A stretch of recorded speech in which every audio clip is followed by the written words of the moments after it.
Story शुरू करने से पहले मैं आप सबसे एक रिक्वेस्ट करना चाहता हूँ कि प्लीज मेरे चैनल को सब्सक्राइब करें, वीडियो पसंद आए तो वीडियो पे लाइक करें और जितना हो सके अपने फ्रेंड्स को शेयर करें। इससे मेरे चैनल को सपोर्ट और आपका प्यार मिलेगा, सो प्लीज कंसिडर इट।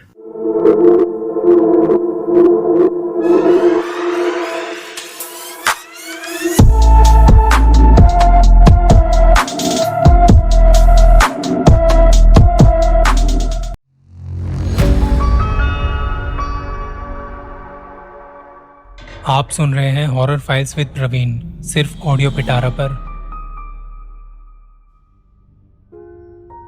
पिछले महीने मैं शिमला गया था। आपने देखा या सुना होगा, शिमला में कई सारी टनल्स हैं। एक टनल मैंने भी देखी, उसे बंद किया गया था, जबकि वो टनल मुझे ठीक ठाक लग रही थी।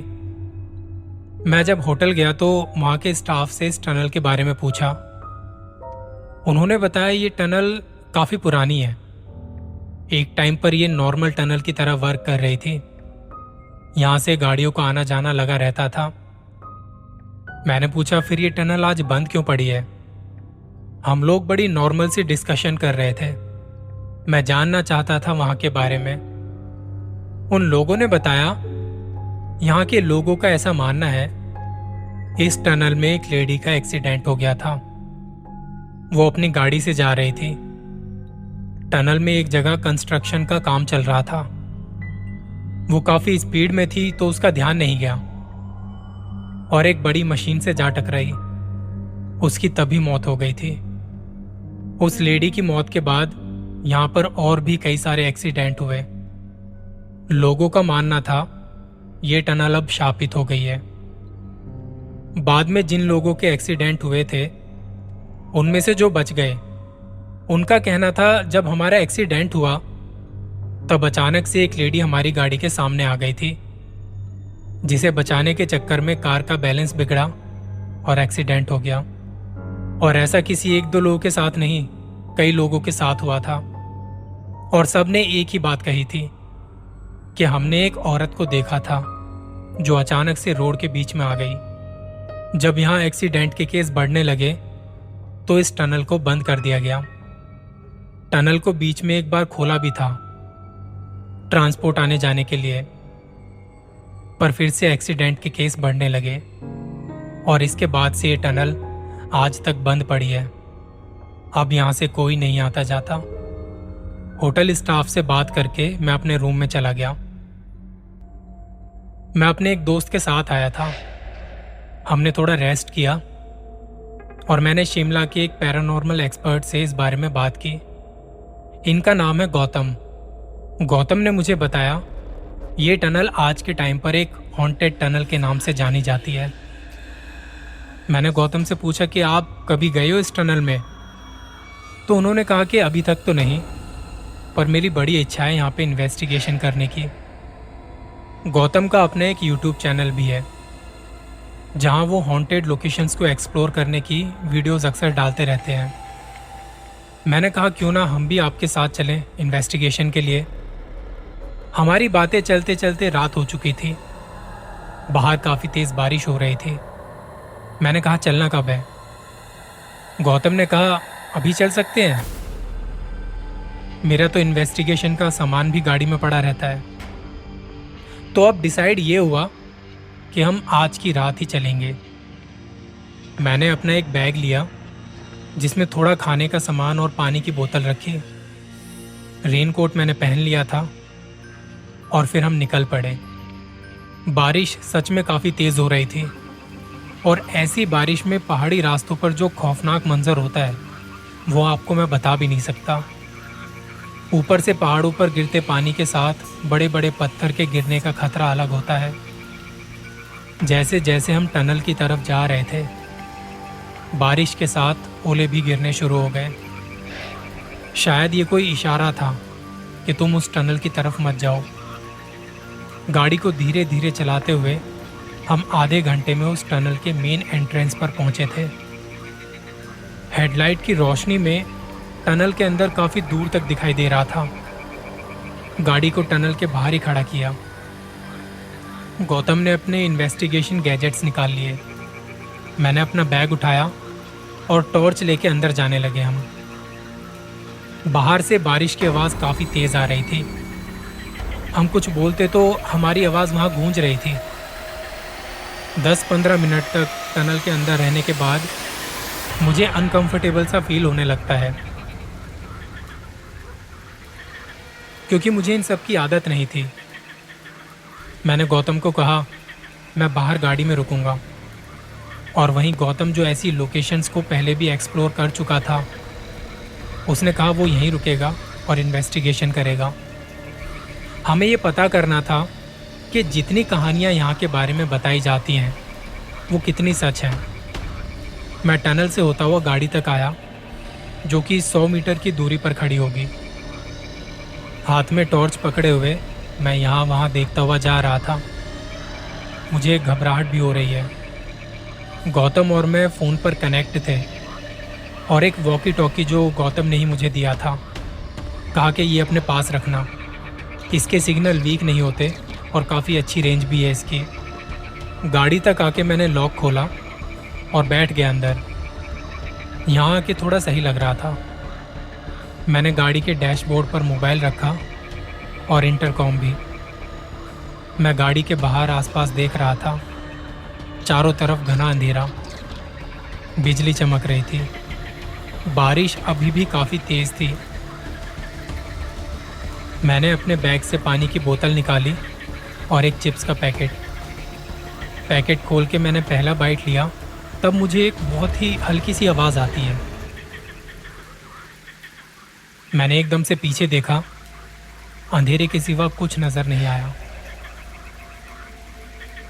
मैंने खुद को तैयार कर लिया था कि अगर ये हॉन्टेड लोकेशन है तो मुझे बहुत ध्यान से रहना होगा यहाँ पे। कुछ एक चीज़ें मुझे इग्नोर भी करनी होंगी, क्योंकि ऐसे में आपका दिमाग भी आपको कुछ ना कुछ महसूस करवाने लगता है। वो धीमी सी आवाज़ मुझे 3-4 बार और आती है। सामने से आती फ़ोन और इंटरकॉम की आवाज़ अलग थी। मैंने चिप्स खा के पैकेट को गाड़ी से बाहर फेंकने के लिए शीशा थोड़ा सा नीचे किया, तो एक ठंडी हवा मेरे कान के पास से आई। एक आवाज़ थी जिसने मुझे कुछ कहा, यहाँ से चले जाओ। ये किसी औरत की आवाज़ थी। मैंने आसपास देखा तो कोई नहीं, पर इसके बाद मुझे डर लगने लगता है। ये सिचुएशन ऐसी थी, गौतम अंदर टनल के अंदर अकेला था और मैं टनल के बाहर गाड़ी में अकेला हूँ। अंदर से गौतम की आवाज़ मुझे आ रही थी। इंटरकॉम पर बस इतना सुनाई दे रहा था कि वो अपनी इन्वेस्टिगेशन शुरू कर चुका है। जब वो टनल के अंदर अकेला था तब उसके साथ भी एक इंसिडेंट हुआ। एक आवाज़ को सुन के गौतम भागने लगता है। उसके भागने की आवाज़ मैं सुन पा रहा था। मैंने उससे बात करने की कोशिश की। हेलो गौतम, तुम सुन पा रहे हो मुझे?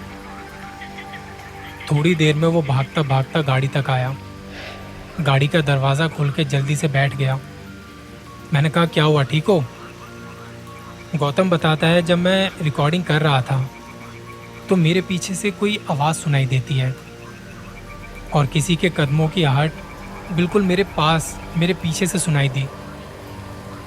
ये चीज़ मुझे डरा देती है, जिसके बाद मैं टनल से भागता हुआ आ गया।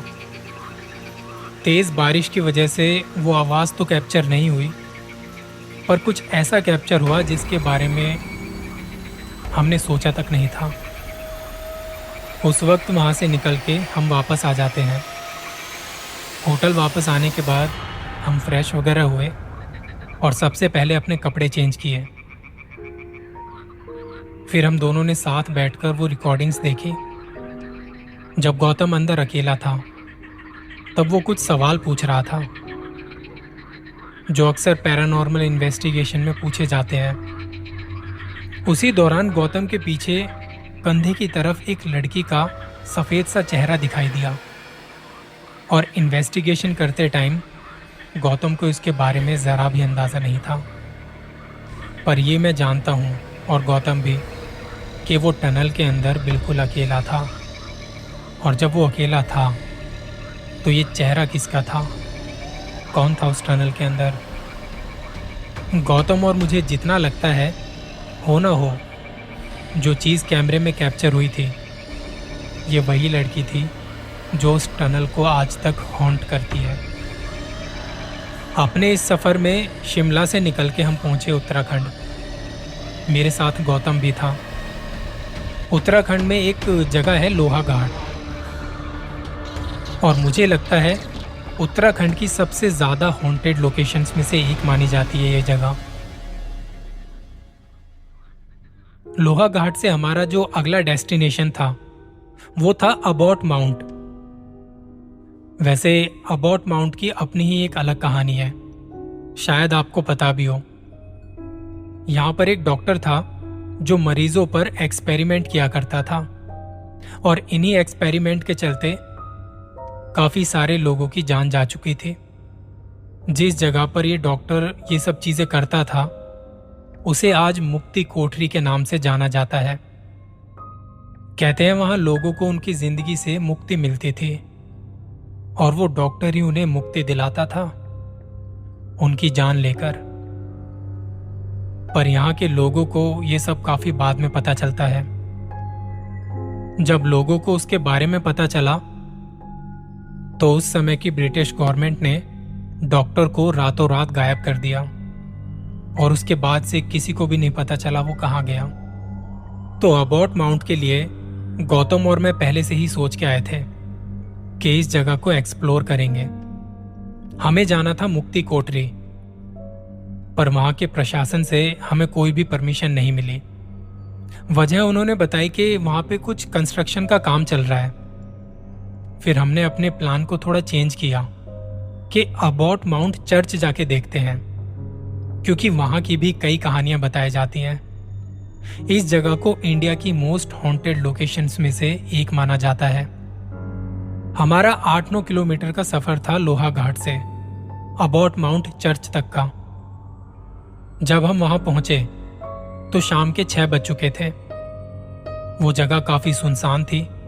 जाहिर सी बात है, आसपास पहाड़ हैं, जंगल है, ठंड काफी ज्यादा थी वहां। चर्च बाहर से देखने पर ही ऐसे लग रही थी जैसे पता नहीं कितने टाइम से यहाँ पे कोई ना आया हो। बताया जाता है मुक्ति कोठरी में डॉक्टर के एक्सपेरिमेंट के बाद जो लोग मारे गए, उनमें से कुछ लोगों की आत्माएं आज भी इस चर्च में भटक रही हैं। उन्हें अभी तक मुक्ति नहीं मिल पाई है। हमने चर्च के पास जाके देखा, अंधेरा होने लगा था। वहां का मेन दरवाजा टूटा पड़ा था, खिड़कियां टूटी पड़ी थी।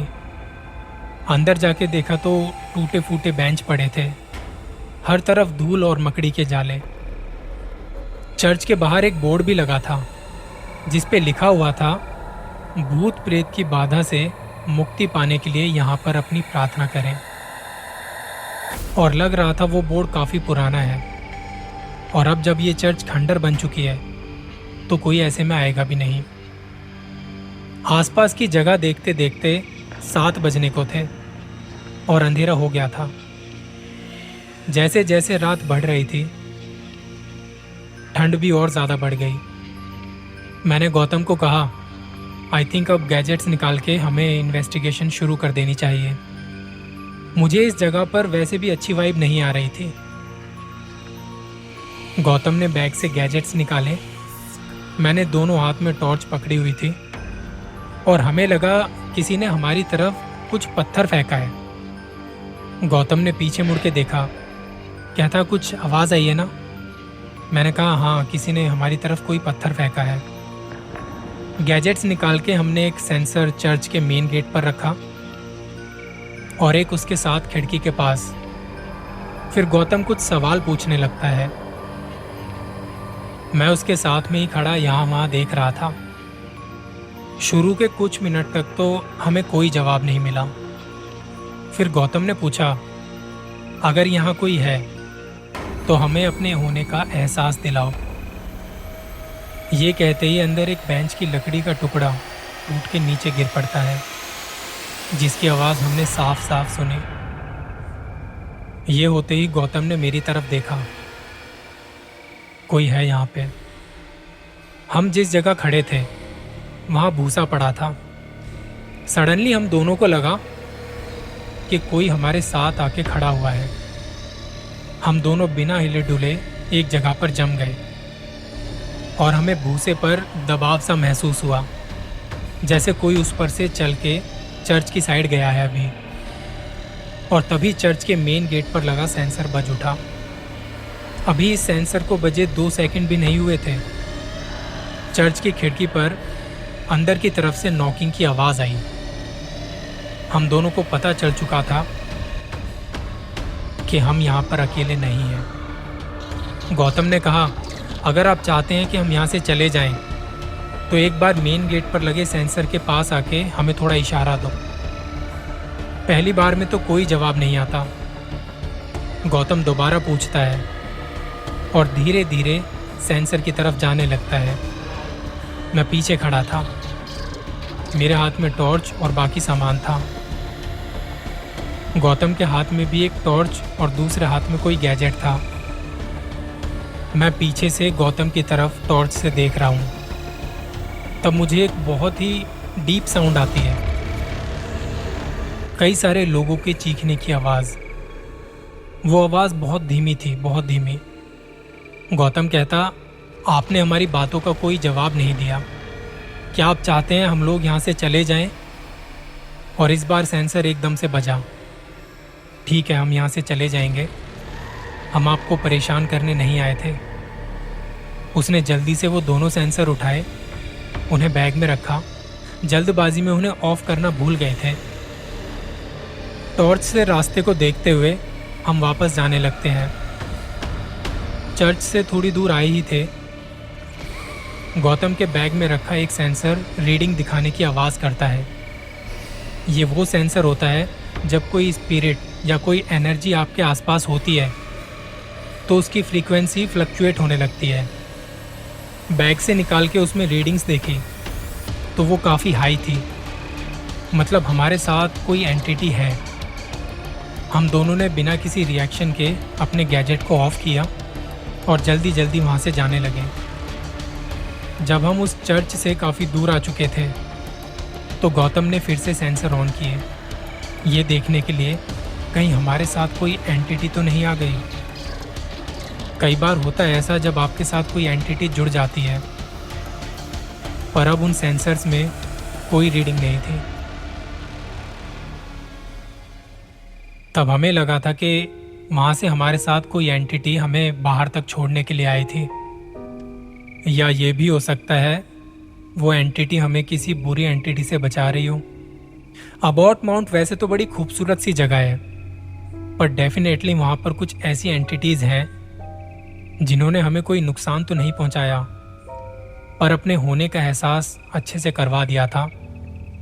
मैं हमेशा कहता हूँ, ज़रूरी नहीं कि हर किसी के साथ ऐसा हो, पर इस जगह पर जो साइन हमें मिले, जो हमने महसूस किया, वो बिल्कुल भी नॉर्मल नहीं था। हमारी इन्वेस्टिगेशन की इस जर्नी में फ़िलहाल के लिए इतना ही। सुनते रहिए horror files with Praveen, audio Pitara app और सभी ऑडियो स्ट्रीमिंग प्लेटफॉर्म्स पर।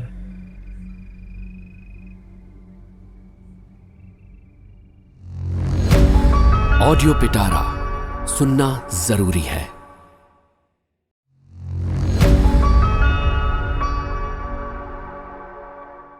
आप सुन रहे हैं हॉरर फाइल्स विद प्रवीण, सिर्फ ऑडियो पिटारा पर। हम लोगों को बहुत छोटी उम्र से समझा दिया जाता है कि किसी भी अनजान जगह पर जाओ तो वहां पर अगर कोई कुछ खाने को दे तो खाना मत। कोई कागज पड़ा दिखे जिस पे कुछ लिखा हुआ है तो उसे छूना मत। कोई ताबीज या धागा पड़ा दिखाई दे तो उससे दूर ही रहना, क्योंकि हमें नहीं पता वो चीज़ें कहाँ से आई हैं और किस मकसद के लिए यहाँ फेंकी गई हैं। ऐसी चीज़ों पर अगर हाथ लगा लो तो उसका अंजाम क्या हो सकता है हमें नहीं पता। अक्सर हमारे स्कूल्स में, कॉलेजेस में कुछ ना कुछ एक्टिविटीज़ की जाती हैं। हमें अलग अलग जगहों पर ले जाया जाता है। कानपुर में रहने वाली फैज़ा ने ये कहानी हमें भेजी है। उनकी एक 14 साल की बेटी है, नादिया, जो वहीं के एक प्राइवेट स्कूल में पढ़ती है। 2023 में फरवरी का पहला हफ्ता था वो। स्कूल की तरफ से कहा गया कि हम एक एक्टिविटी करने वाले हैं। ये एक्टिविटी हम स्कूल से थोड़ा दूर एक पार्क में करेंगे। इस एक्टिविटी के लिए 10-10 बच्चों की 4 टीमें बनाई गई। स्कूल आने के बाद फ्राइडे को सुबह 10 बजे बच्चों को लेकर टीचर्स वहां पहुंचे। टीचर्स ने उन्हें बताया कि आखिर हमें करना क्या है। बच्चों को ग्लव्स पहनाए गए और पार्क में पड़े कूड़े कचरे को, जैसे चिप्स के पैकेट, पॉलिथीन, पानी की बोतल, ये सब उठा के उन्हें अपने अपने डस्टबिन में डालना था। बच्चों को ये एक्टिविटी करने में मजा आने लगता है। नादिया कूड़ा उठाते उठाते पार्क के उस तरफ आ गई जहां पे एक कब्रिस्तान था। वैसे तो पार्क साफ सुथरा ही था वो, पर फिर भी थोड़ा बहुत जो कचरा दिखाई दिया वो उठा के डस्टबिन में डाल दिया उन्होंने। टीचर्स का नादिया पर ध्यान नहीं गया। वो पार्क की बाउंड्री के बीच से बने एक रास्ते पर चली गई। ये रास्ता कब्रिस्तान की तरफ जा रहा था। नादिया को पता नहीं था वो अभी कहां पे है। कब्रिस्तान में आते ही नादिया के राइट साइड में लाइन से 3 कब्रें बनी थी। वहां 2 बड़े बड़े पेड़ थे और उन पेड़ों के नीचे कुछ लाल काले धागे पड़े थे, पॉलिथीन थी और कुछ बाल पड़े थे। नादिया को वो सब कूड़ा कचरा ही लगा और उसने उठा लिया। जब हाथ में उठा के खड़ी हुई, उसने एक नजर सामने कब्रिस्तान के अंदर की तरफ देखा तो उसे एहसास हुआ कि मुझे यहां नहीं होना चाहिए था। वो जल्दी जल्दी में वहां से बाहर निकल के वापस पार्क में आई। वो बार बार पीछे मुड़ के देख रही थी। जो भी उसके हाथ में था उसने जाके डस्टबिन में डाल दिया और डाल के कुछ देर बस देखती रही। एकदम से उसकी फ्रेंड वहां आती है, पूछती है क्या हुआ नादिया। नादिया कुछ नहीं कहती और अपने हाथों को देखती हुई एक बेंच पर बैठ गई। उसे अकेले बैठा देख क्लास टीचर नादिया के पास आई। क्या हुआ बेटा, थक गए? उसे पसीने आ रहे थे। टीचर ने कहा तुम थोड़ी देर बैठो अभी, फिर वापस चलते हैं। अच्छा पानी पियोगी? उसने मना कर दिया। जब सारे बच्चे एक्टिविटी के बाद वापस जाने को हुए, टीचर काउंटिंग करते हुए बच्चों को बस में चढ़ा रही थी। नादिया तब भी उस बेंच पर बैठी रही। वो अपने हाथों को घूरे जा रही थी। टीचर ने उसे आवाज़ दी पर उसने कोई जवाब नहीं दिया। वो बस से उतर के नादिया के पास आई। चलो बेटा वापस चलना है। उसने एकदम से टीचर की तरफ देखा और बस की तरफ चल दी। वो रास्ते भर चुपचाप बैठी रही। स्कूल आके भी उसने किसी से बात तक नहीं की और आते ही वॉशरूम में चली गई। उसे घबराहट हो रही थी। ऐसा लग रहा था कि अभी उसे उल्टी हो जाएगी, पर हुई नहीं। वो अपने सेंसेस में तो थी, पर जैसे उसकी बॉडी को किसी ने अपने कंट्रोल में कर लिया था। एक बात जो उसने कचरा उठाते हुए कब्रिस्तान में सुनी, वो बहुत धीमी सी आवाज़ थी जिसमें किसी ने उससे कहा था इस जगह से चली जाओ, यहाँ पे दोबारा मत आना। वॉशरूम में भी उसे वो आवाज़ सुनाई दे रही थी। उसने अपना मुंह धोया और आगे पीछे देखते हुए बाहर आके अपनी क्लास की तरफ चली गई। उसके क्लासमेट्स जो उसके अच्छे दोस्त हैं, वो देख रहे थे कि नादिया आज कुछ बदली हुई सी लग रही है। सुबह आई थी तब तक तो ठीक थी, वो हमसे बात भी कर रही थी, पर जब से एक्टिविटी करके आई है वो चुप सी हो गई है। थोड़ी देर बाद जब छुट्टी हुई तो सब अपना अपना बैग उठा के बाहर चले गए। नादिया की मम्मी, जिनका नाम फैज़ा है, वो उसे लेने आती थी। वो 10-15 मिनट बाहर खड़ी रही, देख रही थी कि नादिया अभी तक नहीं आई। पूरा स्कूल खाली हो चुका था और फैज़ा को घबराहट होने लगी। उन्होंने सिक्योरिटी गार्ड से पूछा। तब वो गए क्लास में तो नादिया अभी भी अपने बेंच पर बैठी हुई थी। सिक्योरिटी गार्ड के पीछे पीछे फैज़ा भी आ गई। बच्ची को देखते ही पहले तो उसकी जान में जान आई। फिर उसके पास आके कहा, बेटा घर नहीं चलना। उसने एकदम से मम्मी की तरफ देखा। क्या हुआ बेटा, तू इतनी घबराई हुई सी क्यों लग रही है? कुछ नहीं मम्मा। चल उठ फिर घर चलें। उसने अपना बैग उठाया और दोनों स्कूल से बाहर आए, ऑटो किया और घर के लिए निकल गए। फैजा ने नादिया का सर अपनी गोद में रखा हुआ था और वो कांप रही थी। बेटा कुछ हुआ है क्या आज? तेरी तबीयत ठीक नहीं लग रही मुझे। वो मम्मी की किसी भी बात का जवाब नहीं दे रही थी। 10-15 मिनट बाद दोनों घर पहुंचे। नादिया आते ही वॉशरूम भाग गई। मम्मी ने उसका बैग रखा और बेटी के लिए खाना लगाया। फैजा इतने में उसके लिए खाना लेके आई। वो अपने बेड पर सो चुकी थी। उसे भी लगा कि सोने देती हूँ, अभी उठेगी तो भूख लगेगी फिर खा लेगी। उस दिन फैजा ने भी कुछ नहीं खाया था। वो नादिया के पास लेटी और सो गई। 1 घंटे बाद मम्मी की आंख खुली तो नादिया अभी भी सो रही थी। उन्होंने उसे उठाया भी नहीं। फिर वो अपने काम करने में लग गई और नादिया जब शाम के 7 बजे तक भी नहीं उठी तो जाके उसे जगाया। उठते ही वो वॉशरूम में भाग गई, हाथ मुंह धोए और तब वॉशरूम में एक बड़ी हल्की सी आवाज़ सुनाई दी उसे। समझ नहीं आ रहा था वो आवाज़ कह क्या रही है। ये बात इग्नोर करके उसने वापस आके सबसे पहले अपनी मम्मी से खाना मांगा। मम्मी ने उसे खाना दिया और पूछा, बेटा तबीयत ठीक है ना? जी मम्मा। और ये आखिरी बार था जब बेटी से फैजा ने बात की थी। नादिया के पापा किसी काम से मुंबई गए हुए थे। घर में बस ये दोनों ही थे उस वक्त। फैजा ने सारा काम खत्म किया और सोचा कि बेटी के पास थोड़ी देर बैठती हूँ जाके। वो कमरे में आई तो देखा कि नादिया सो चुकी है। फैजा को लगा अभी तो सो के उठी थी। उसने जाके बच्ची के माथे पर हाथ रखा तो उसका टेम्परेचर बढ़ा हुआ था। वो भी साथ में लेट गई। बेटी का सर सहलाते हुए पता नहीं कब कब में उसे भी नींद आ गई थी। आधी रात नादिया के कान में फिर से कुछ आवाज़ सुनाई दी और उसने एकदम से अपनी आंख खोली। वो उठ के कमरे की खिड़की के पास जाके बैठ जाती है। बस बाहर देखे जा रही थी। उसने खिड़की खोली और इस आवाज़ से मम्मी की आंख खुल जाती है। पहले तो वो देखती है कि नादिया बिस्तर पर नहीं है। फिर कमरे में यहाँ वहाँ देखा तो वो खिड़की के पास बैठी अपनी गर्दन हिला रही है, जैसे कोई सामने खड़ा होकर उससे बात कर रहा है और उसकी बात का जवाब अपनी गर्दन हिलाते हुए दे रही थी वो।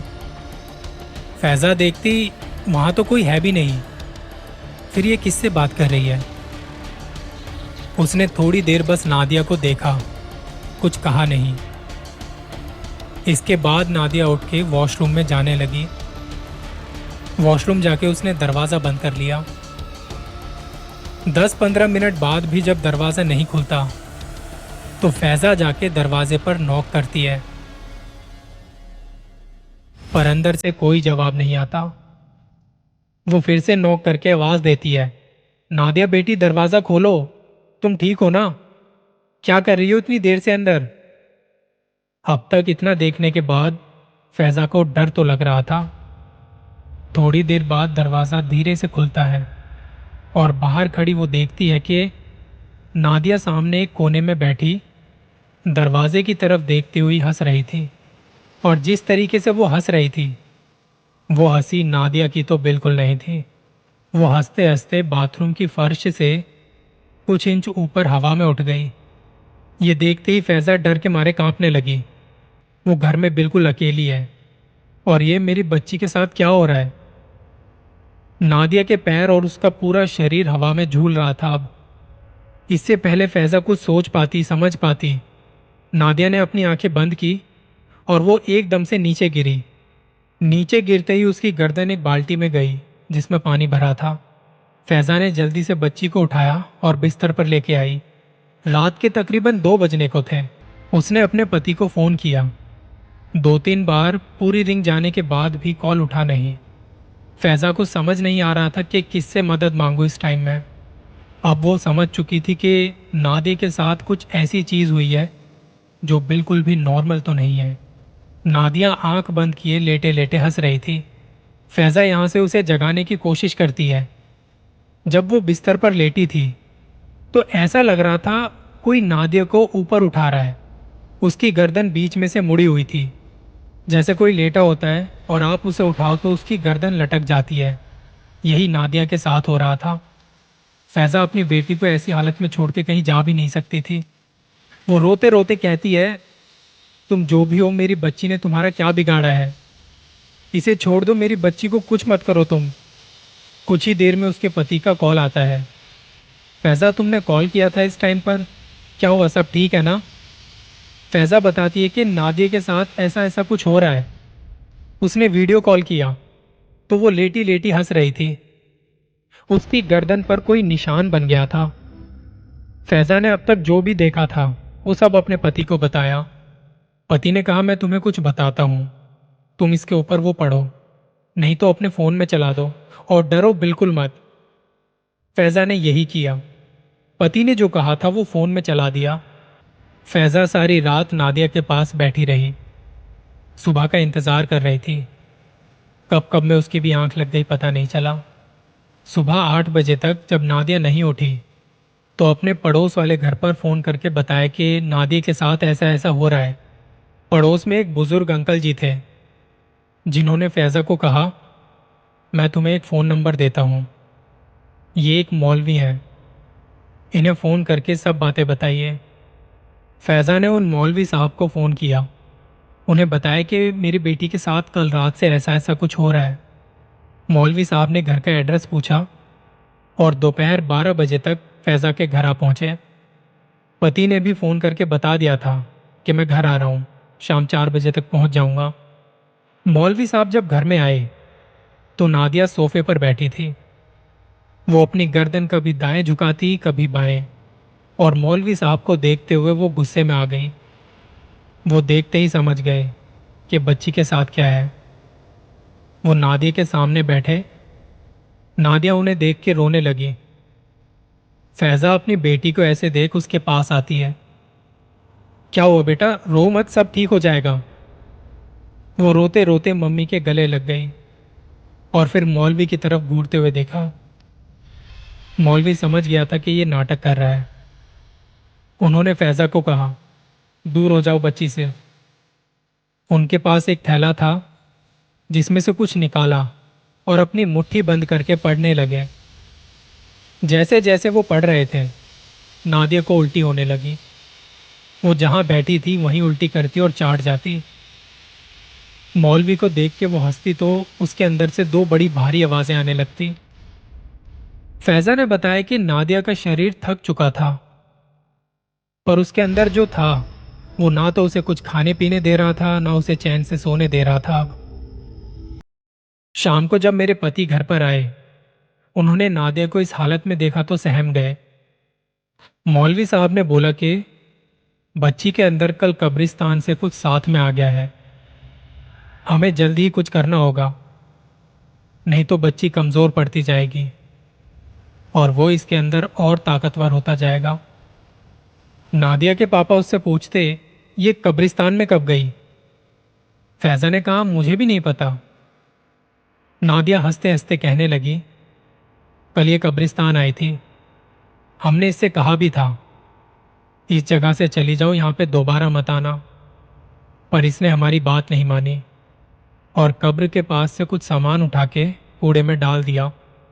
मौलवी साहब ने कहा, तू अभी गुस्से में है, बच्ची को छोड़ दे, इसमें इसकी कोई गलती नहीं। नादिया हंसे जा रही थी। उसके अंदर से आवाज़ आई, जहाँ पर यह गई थी वहीं पर जाके इससे माफ़ी मांगने को कहो। जब तक ये माफ़ी मांगेगी नहीं, हम इसे छोड़ेंगे नहीं। मौलवी साहब ने कहा, इसे मेरे साथ चलना होगा। नादिया ने मौलवी साहब को उस जगह के बारे में बताया। शाम 7 बजे से पहले नादिया मौलवी जी और अपने मम्मी पापा के साथ उस जगह पर पहुंची। वहां पहुंचकर मौलवी साहब ने कुछ पढ़ा और नादिया हंसते हंसते बेहोश हो गई। उसे उठाकर घर लेके आए। मौलवी साहब ने वहीं बैठ के नादिया के लिए एक ताबीज़ बना के दिया और कहा कि बच्ची को कुछ दिनों के लिए बिल्कुल भी अकेला मत छोड़ना और ये ताबीज़ उसे हमेशा पहनाए रखना। फैज़ा ने बताया कि इस बात के तकरीबन 2 महीने बाद तक नादिया ने किसी से बात नहीं की और वो बहुत कमज़ोर हो गई। हमने उसके स्कूल में बता दिया था कि अभी कुछ दिन के लिए वो नहीं आएगी। 2 महीने बाद एक दिन नादिया खुद मेरे पास आके कहती है, मम्मा मुझे नानी के घर जाना है। और उस वक्त मैं उसे कुछ नहीं कह पाई। 2 महीने बाद उसने हमसे बात की थी। हम अगले ही दिन दिल्ली आ गए उसकी नानी के घर और आप ये लगा लो तब से हम यहीं पर रह रहे हैं। उस वाले घर को हमने किराए पर दे दिया है। नादिया यहाँ पर ठीक है, उसका स्कूल भी चेंज करवा दिया है अब तो। मौलवी साहब भी फ़ोन करके पूछते रहते हैं बच्ची कैसी है। उनकी बात अक्सर नादिया के पापा से होती है। अब उन्होंने कुछ बोला हुआ है जो वो करते रहते हैं। ये सब अब कब तक चलेगा पता नहीं। कुछ चीज़ें हमारे हाथ में नहीं होती हैं। फैज़ा ने जो इंसिडेंट बताया अपनी बेटी नादिया को लेकर, ये एक ऐसी चीज़ थी जो शायद होनी ही थी। नादिया को कुछ बातें तो आज भी याद हैं। उसने मुझे बताया भी था कि स्कूल की तरफ से कहाँ गए थे और उसने क्या क्या किया। स्कूल के अंदर का तो उसे सब कुछ याद है, पर घर आके जब वो सो गई थी उसके बाद से उसे कुछ भी याद नहीं था। वो सब जो मैंने देखा था, कुछ घंटों में हमारी जिंदगी पूरी तरह से बदल गई। नादिया की इस कहानी के बारे में आपका क्या कहना है? क्योंकि उसने तो कुछ ऐसा किया भी नहीं था, वो तो बस एक एक्टिविटी में पार्ट ले रही थी। अपने थॉट्स आप हमसे शेयर कर सकते हैं। फिलहाल के लिए आज के एपिसोड में बस इतना ही। जल्दी मिलेंगे किसी नई कहानी के साथ। सुनते रहिए horror files with Praveen, audio Pitara app और सभी ऑडियो स्ट्रीमिंग प्लेटफॉर्म्स पर। ऑडियो पिटारा सुनना जरूरी है।